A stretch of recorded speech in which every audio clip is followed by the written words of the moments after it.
Hello, my name is Gareth Smart. You're watching the Hub Online Network, and this is the first for myself anyway. You might be watching in a different order, but I have Jackie Tegart in studio as my first interview for the candidates of 5 candidates in our riding. So let's let Jackie say hi. Hi, Gareth. It's great to be here, and thank you to the Hub for providing the opportunity. My pleasure. So I do apologize for everybody at home. I'm working the tech gear by myself, so if it's a little bit slow, I apologize. So what we're trying to establish here today is, because we're in a new election, we want to find out for yourself what the Liberals are wanting to do. A, as a bigger province, and B, for our riding of Fraser Nicola. Well, this is a very interesting time to be having an election during a pandemic. And of course, we have expressed our dismay that John Horgan and the NDP decided to call this election at this time. We know the numbers are going up. We know that people are very concerned about their health. And as a campaign team, we have put people's health as our top priority. Not only people that we're interacting with, but our volunteers. So very different campaign, much of it virtual, much of it from my kitchen table. And you'll see signs, you'll see ads, you'll see social media, you'll see newspapers, those kinds of things, pamphlets coming out. But you won't see us at your door, you won't see us at events, because we're trying very hard to protect people's bubbles and to be very aware of the safety of people.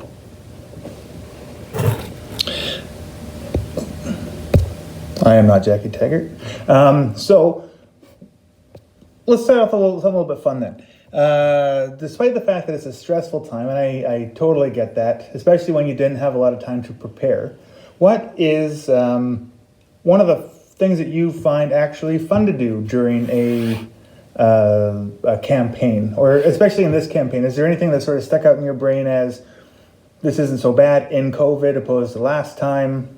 Well, we actually held a car rally in Merritt a couple of weeks ago. It was so much fun. Andrew Wilkinson came up and did a main street in Merritt, talking to business people, getting a sense of how they're feeling. But we also had a car rally, and we had a flat deck, and Andrew and I up on the flat deck, and people in their cars.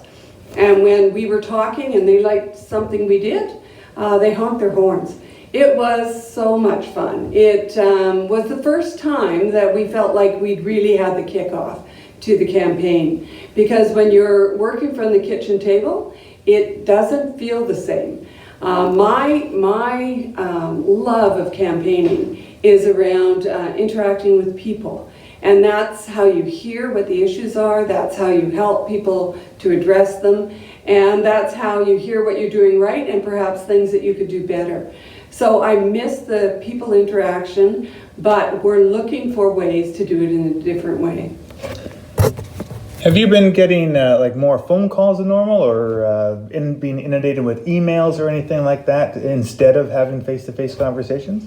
Absolutely. We've been very, very active on social media. And for those of you on Facebook, Instagram, Twitter, you'll see that we've been very active, and we get a lot of feedback through those mediums, but also telephone calls. So it's been hard to gauge where people are in regards to the election. It's because we don't have big events, it's hard to gauge how engaged people are with the election. But we have five candidates running, and I'd like to say thank you to everyone who's put their name forward, and we have a choice to make.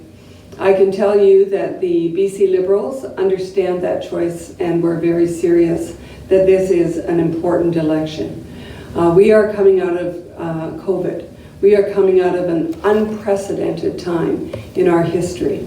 And we have, as 3 parties in the legislature, made an agreement that we would not politicize the pandemic, that we would work together, because public health is the most important thing that we need to work together on during the pandemic.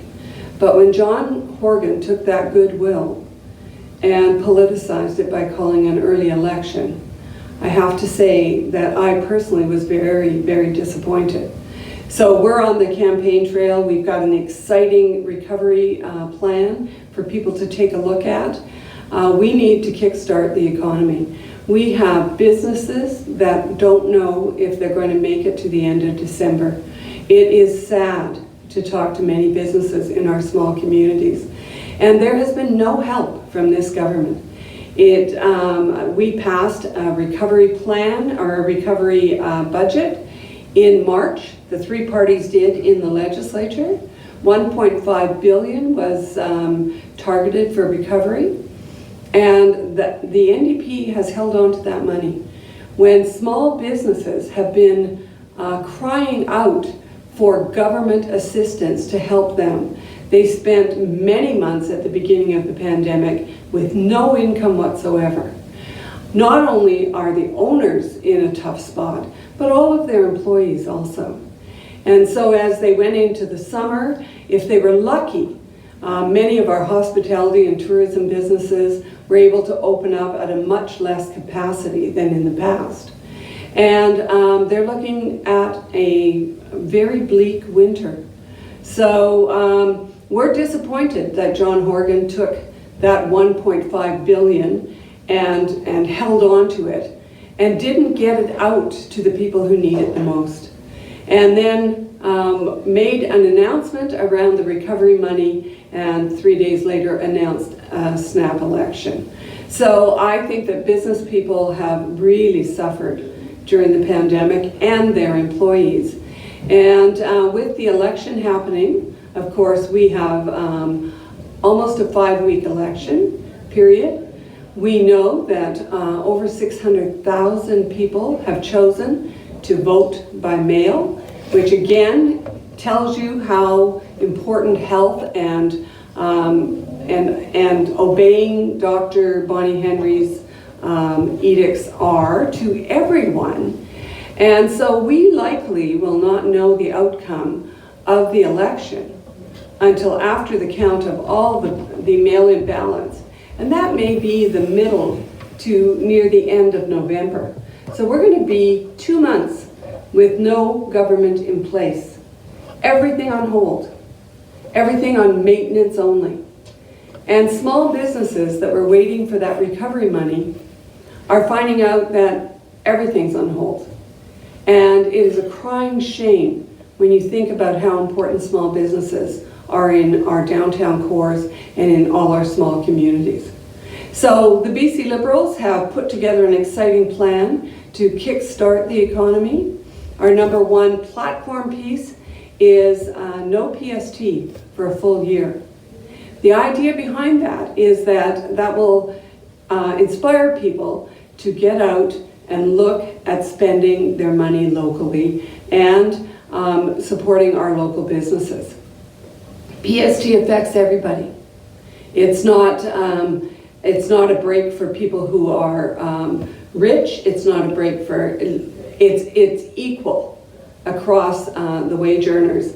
The thing about PST though is that people who make less spend a higher percentage of their money on PST than people who make more money in our society. So we're trying to look for something that would help everyone, including encouraging people to get out and to spend money in the economy. The other thing we're talking about also is we are the only party that has committed to provide choice for insurance, for car insurance. We believe that ICBC needs competition, and we have committed to provide that opportunity for the citizens of British Columbia. We're hearing from people nightmare stories about how much their insurance has gone up, particularly our young people, first-time drivers.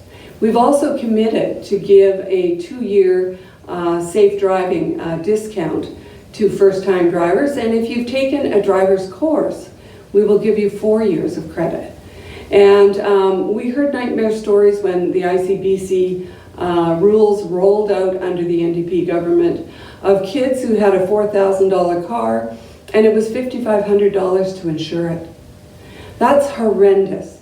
These young people have jobs, they need to get to university, they need our support as they start to establish themselves in the world. And so our government, if elected, will commit to provide competition in auto insurance. We also are talking about parents going back to work. And we know how tough it is for parents who have children and are going back into the workforce. John Horgan and the NDP promised $10 a day daycare in 2017. They have failed to deliver. The BC Liberals are committed to $10 a day daycare, but it is graduated. It is $10 a day daycare if your income is $60,000 or less. It is $20 a day daycare if your income is $90,000 or less. And $30 a day daycare for people making $125,000 and less per household. So it's graduated, it recognizes the people who need it the most, but it is a promise that we will keep. So those are three key components of our recovery plan. The other thing I'd like to talk about is the other medical emergency that we're facing in British Columbia, and that is the opioid epidemic that we see. I think I've heard so many heartbreaking stories of the number of deaths that we're seeing on the streets and in private homes around opioid addiction. We believe that the NDP plan has failed. They put in a separate ministry. Over the 3 years, we've seen much more homelessness. We've seen many more deaths. We've seen them warehousing homeless people. And we are committed that we need, number one, to reduce the harm, and number two, to provide a pathway to recovery. We are committed to do the infrastructure that is needed to provide beds for addiction issues when they are needed, not when some facility decides or government decides that someone has to wait 6 or 8 weeks, sometimes 6 months before they can get into a facility. We have challenged the NDP on this in the legislature.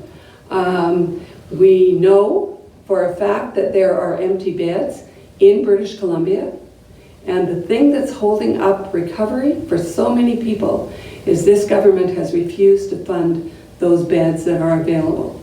So we are committed to a pathway to recovery, and we are committed to work towards solving the homeless problem.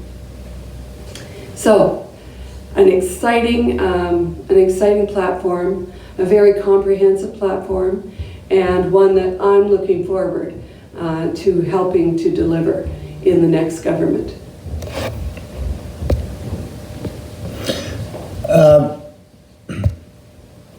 So that's sort of the overarching Liberal platform, which sounds good. It's interesting to hear, the changes to ICBC. I've only heard one thing about the PST, which is, and this is a thing for another time, but the question that was asked is, so you give the PST off for a year.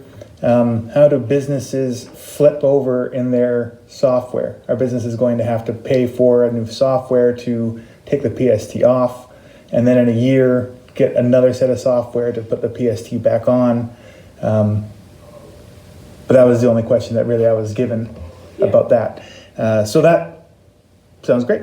So that's the big picture. What's the small picture? So what I mean by that is, here we are in Fraser Nicola, and there's lots of infrastructure talk for Metro Vancouver. What can we hope for in our riding? Well, in our platform, we have committed to invest an additional $8 billion in infrastructure. And included in that is road repair, viewpoints, lookouts, and very much a focus on rural.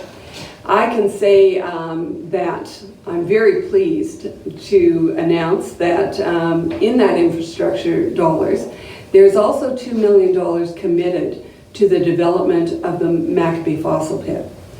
It's an exciting project. It's one of those projects that, number one, will build jobs while we build it. Number two, will invite the world to our area. And number three, will help us develop the tourism stops that we need in the region to have people come here and it be a destination.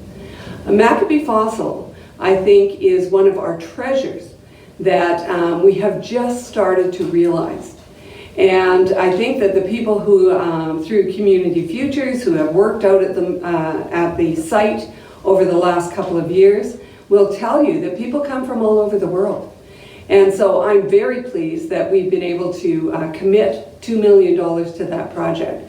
The other project that will come into the Fraser Nicola is a $6 million road that the city, or the District of Hope, has been asking for quite some time.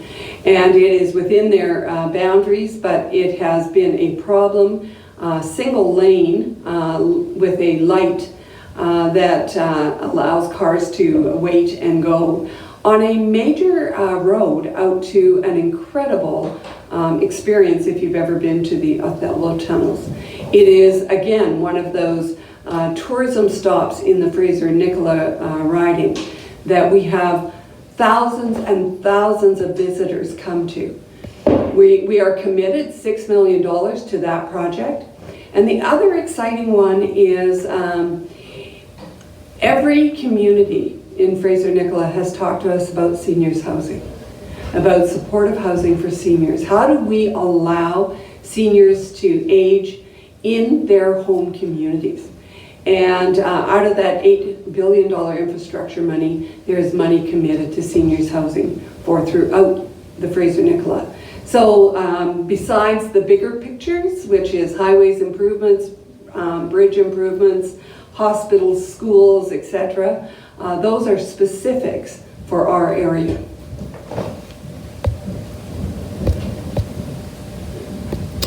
Another large topic that always comes up whenever I talk about this with people is, of course, rural internet.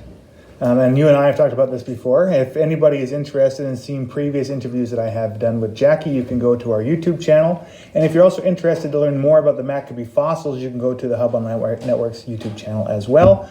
But rural internet, what are your thoughts? Is there any progression on that? Is there anything that you're hoping to do in the near future? I have been an advocate for rural internet from the day I got elected. And I think that the pandemic has made us all realize, as we're at home and much more dependent on our social media and our ability to reach out to people from home, that there are lots of gaps in our region. I am absolutely committed to advocate and to ensure that we get our share of any funding that's available to upgrade and make sure that we can welcome people into our community as new residents, but also to reinforce for the residents who are here that we should not have less than people in the urban areas. Internet is like in the olden days when you had telephone. You know, some people in the rural areas had party lines. It is time to get off the party line system, and it is time to get on the internet system that everybody in British Columbia should have. We've been educating kids on hybrid systems, and some of our citizens can't even take advantage of that because of the lack of internet. When you talk to people in the urban areas, they can't believe that we don't have high-speed internet in every place in our riding. So it is high time that we got on this, and I can tell you, if there's any dollars available, we'll be at the front of the line.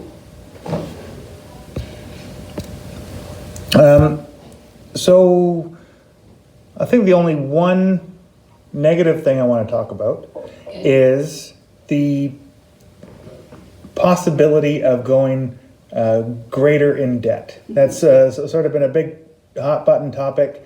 The Liberal Party seems to be the one party that is willing to invest and borrow more money for certain reasons. Can you elaborate on that and explain how that might not be such a bad thing, if possible?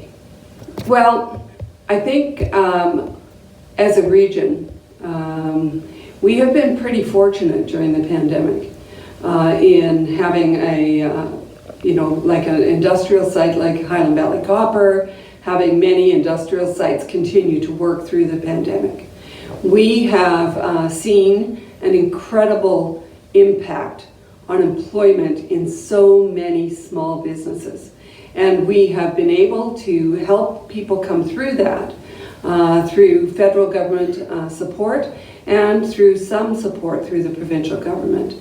We know that we're facing hundreds of thousands of people going to be facing unemployment by the end of the year. We know that some people will qualify for other supports, some people will not.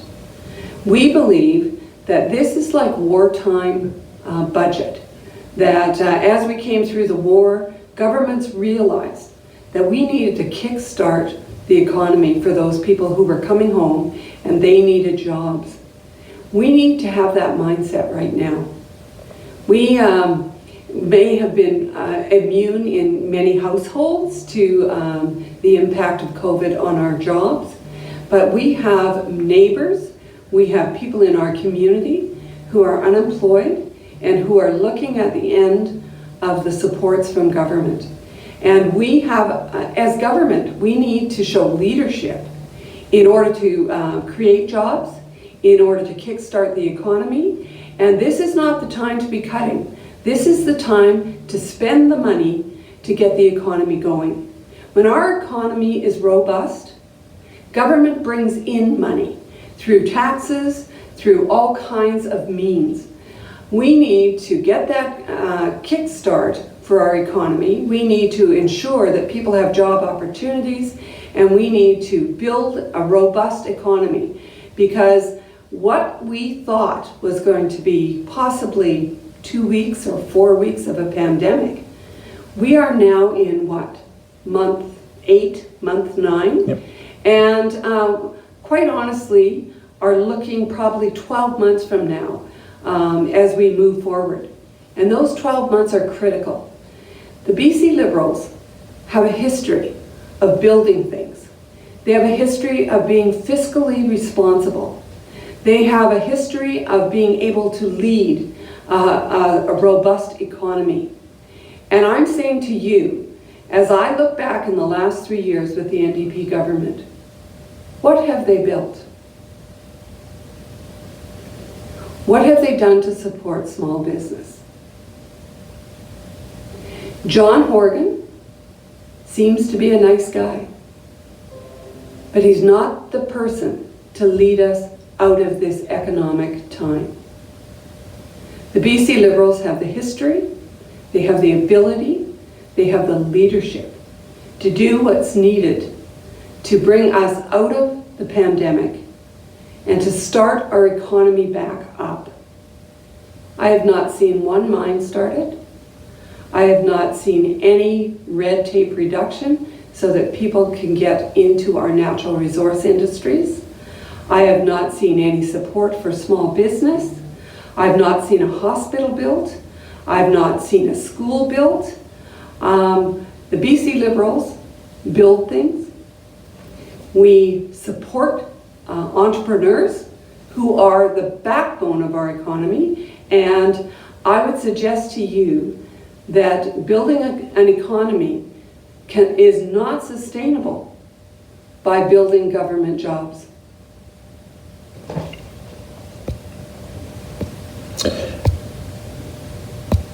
Going back to the campaign, Yeah. What has the, I guess for how much time do you spend talking with other potential MLAs from the Liberal Party? And how much do you collaboratively work together with the party leader? How do you guys strategize? How does all of that work, especially when you have a limited time frame like this particular election?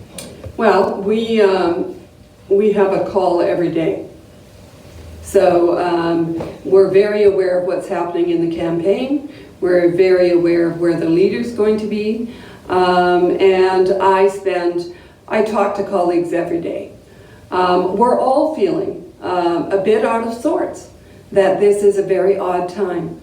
We all get filled up during a campaign by meeting people, by going to events, by feeling the energy of and the momentum of an election. This is very odd. And it's not, I think about it as a campaign, but I think it's also reflective of how all of us are feeling as we tighten our bubbles and again hunker down as the numbers go up for the pandemic.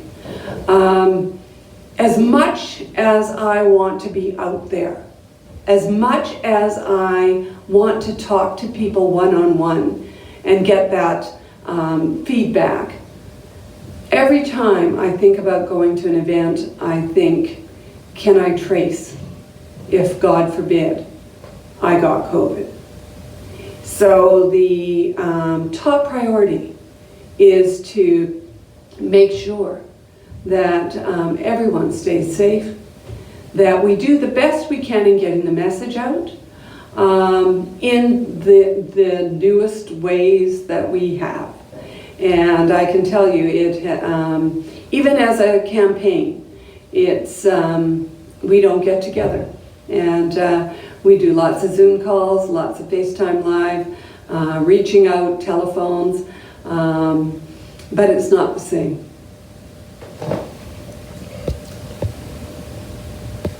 One thing that just sort of popped into my head here, so I'm sorry for the sort of sideways question. What are the... Everybody kind of knows what the Liberals and the NDP are sort of running on, what they're doing, that kind of stuff. But what are the actual ideals that drew you to the Liberal Party? If that makes sense. The Liberal Party is a coalition, and it is a coalition of liberals, conservatives, and everyone in between. So we are not associated with the Liberal Party in the national sense. We are very much a BC grown party. We are the free enterprisers. We believe that jobs are created by people who are given the opportunity to be free enterprises. And for me, be careful what you ask for from government, because I truly believe that government's job is to facilitate and to help businesses and communities grow. It's not to get in the way, put in too many rules, make it so difficult that you can't get things done. And that's what appealed to me to the Liberals. What also appealed to me is that the Liberals have a rule that you are not whipped to vote a certain way. We have a no surprise rule, but you will see in the legislature that we have had a number of times when we have members of our caucus who vote differently than the rest of the caucus. And that was really important to me.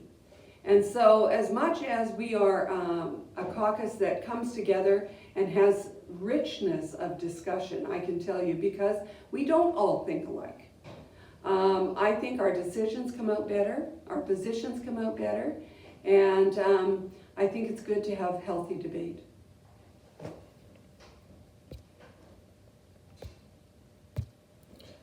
You talked about all the great things you want to do in our area. What is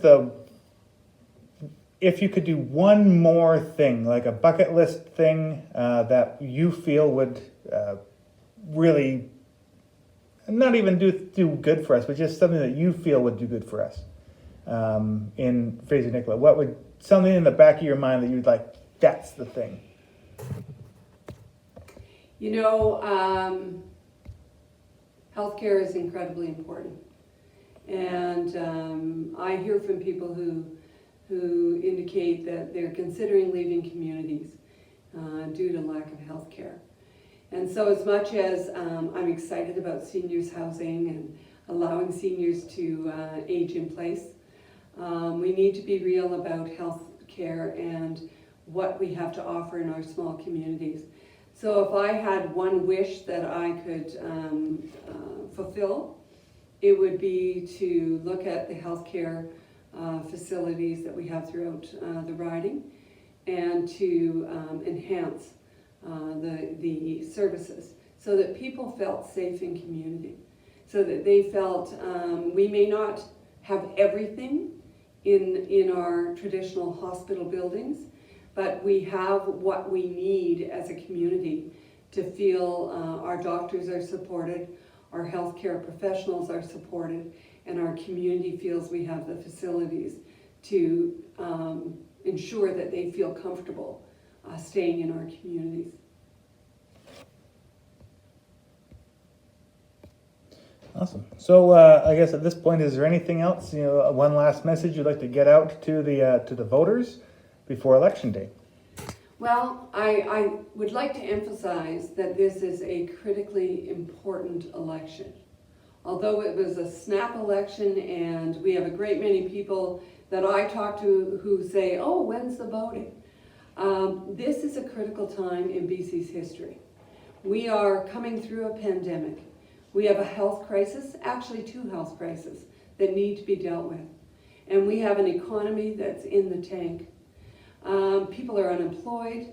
Families are wondering how they're going to pay their rent. They're wondering if they'll have a job at the end of the year. We have seen incredible kindness in our communities, neighbor to neighbor, people gathering and supporting. But I think this election is about leadership. It's about pulling us out of where we are and doing a recovery plan that leads to jobs, leads to opportunity, does not leave us feeling in despair. And I think that when you look at who has that experience, I would tell you the BC Liberals. The BC Liberals have a history of building economy and healthy economies. We are fiscally responsible. We are builders of infrastructure. And with our new leader, Andrew Wilkinson, I would hope that people would give us their support in this election. We need to rebuild BC, and we need to ensure that you have confidence in that. So I ask for your support on October 24th. Awesome. Well, thank you very much for your time. I really appreciate it. For everybody at home, once you've seen this, you can also go check out the All Candidates Debate and Forum. It's going live tonight, but you won't be able to see it until it's on our YouTube channel. So watch that, and thanks again to Jackie, and we'll see you all next time. Thank you very much.